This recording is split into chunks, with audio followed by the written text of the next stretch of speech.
This is Matt for Into Boxing. I'm delighted to be joined by former world champion Charlie Edwards. Charlie, this atmosphere is absolutely buzzing. It's only Wednesday. Talk to me about this fight. Amir Khan, Kell Brook. It's huge, isn't it? It's a huge fight. You can see this, the atmosphere in here is great, and it's only the public workout. It's a special fight. It's been a fight that British fans and public have been wanting for years, and it's, you know what, I think it's a bigger fight now than it's ever been. Yeah, bigger than 5 years ago? Yeah, I generally do. Do you know why? Because it's been so back and forth, and we thought we weren't going to get this fight, and then it come up out the blue, and now it's happening. And do you know what? Why it's such a bigger fight is both fighters ain't in peak time in their career. They're both coming towards the end of their career now. So I believe that the fight, they're going to be a bit slower. Their reactions are going to be things, which is going to mean they're going to land more. They're going to be in centre of the ring. They're going to be at it. They've got a lot of pride on this. Their last hoorah, the one who wins this goes out as the king. Pressure, isn't there, this week? There's pressure, and with their speed not being as fast, their reactions not being as fast, their punch resistance not being there, it makes for a brilliant fight. Because you could question both punch resistance, couldn't you? I mean, Amir Khan for years, he's been in with everyone. I mean, anyone could get knocked out by Canelo, let's be honest. It's like a steam train. But there's questions. There's questions now over Kell because of the fight with Crawford and the shot that opened him up a bit. So does this make this a 50-50? What side of the fence are you sort of leaning towards? I've been on both sides at one stage. He's got to jump now. At first, I'll hold my hands up. I thought Brook, yeah. I thought, the way I see it, I just thought, do you know what? I think Brook might catch him. But the longer it's gone on, and where I'm assessing things, I'm watching all the hype and the build-up and that.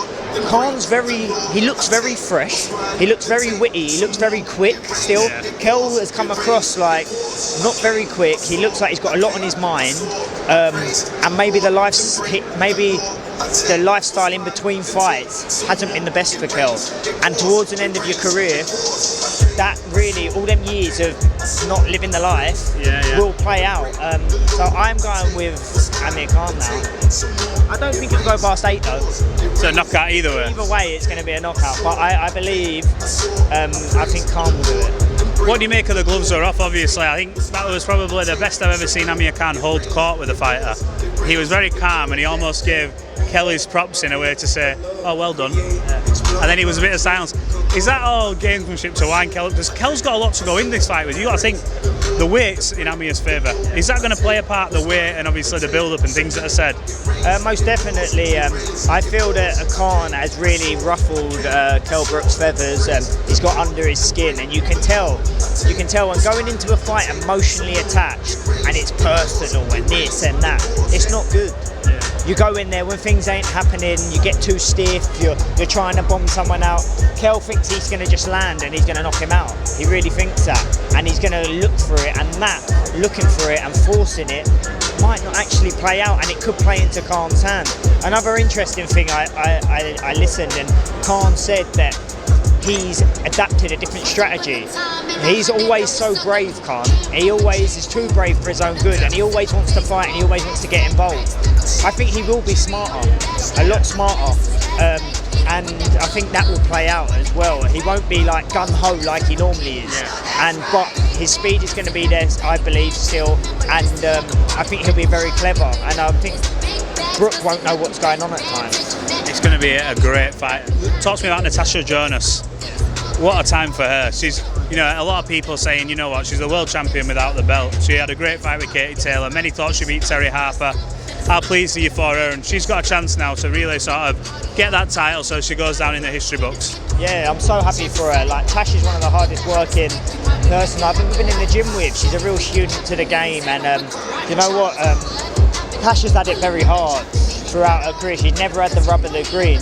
Let's be real, this fight's still a hard fight, still a hard fight. She's jumped up 2 weights. That shows what kind of character this girl is. She wants to win this world title, she's hungry for it. She's been frozen out of all the other divisions, so this was her opportunity, and you know what, she took it with both hands. She's biting at the cherry, and when she performs on Saturday night, I do believe she'll win, but she's got a tough task in front of her.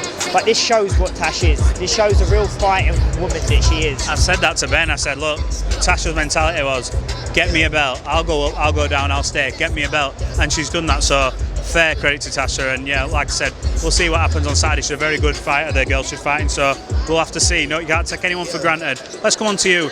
I remember your world title win like it was yesterday. Unbelievable moment. I remember watching it. Special moment. Yeah, unbelievable, mate. Since then, obviously, you're changing. You've changed weights, I believe, as well. Talk to me, what's next for you? Will you be looking at a big fight soon? Can you shed any light on it, or you can reveal? I've actually got a big fight on the horizon to announce. I've just kind of sorted out my contracts and stuff with my new promotional firm, which I cannot say as of yet. It will be coming. And yeah, we're looking at a big fight, real big fight. Just put it this way, Charlie Edwards is back in the lights. Is your goal in boxing now? Because you've had that moment where that for you will always be the moment. Like whenever you look and they say I'm the new, it's always going to be your moment. What's the goal for you now? Is it to get that moment again and to unify? Where are you at?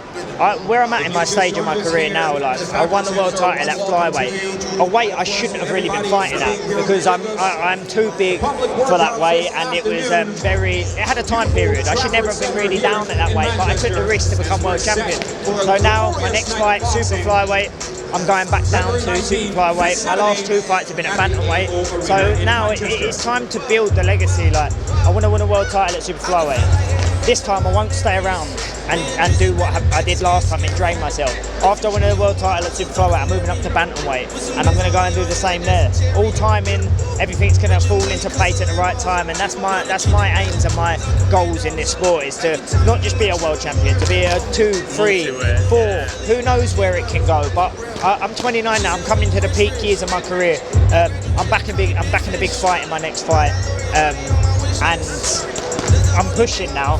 I've got another 5-6 years in this game, and I only want big fights now. I'm not messing around. We're still to see the best here, in your opinion, do you think? 100%.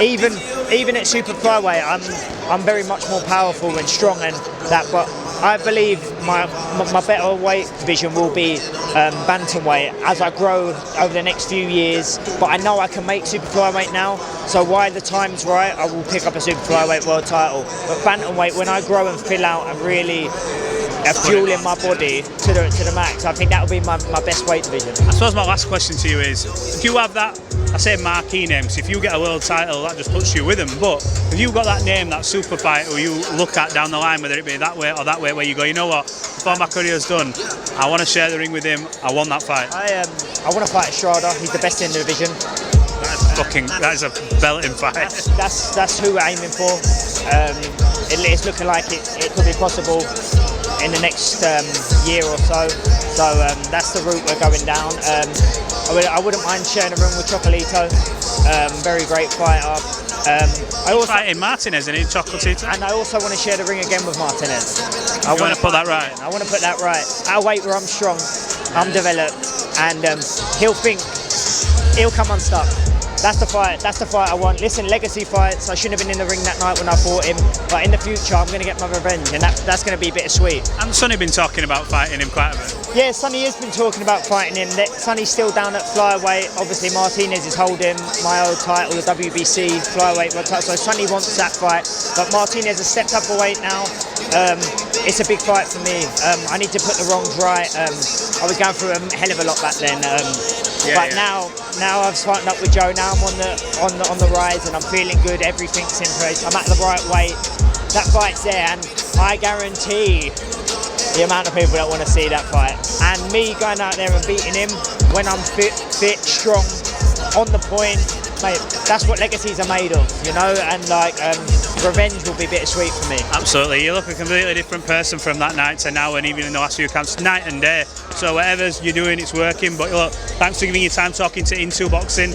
We'll keep an eye on you and your journey, and yeah, maybe catch up later in the week. Nice one. Thank you.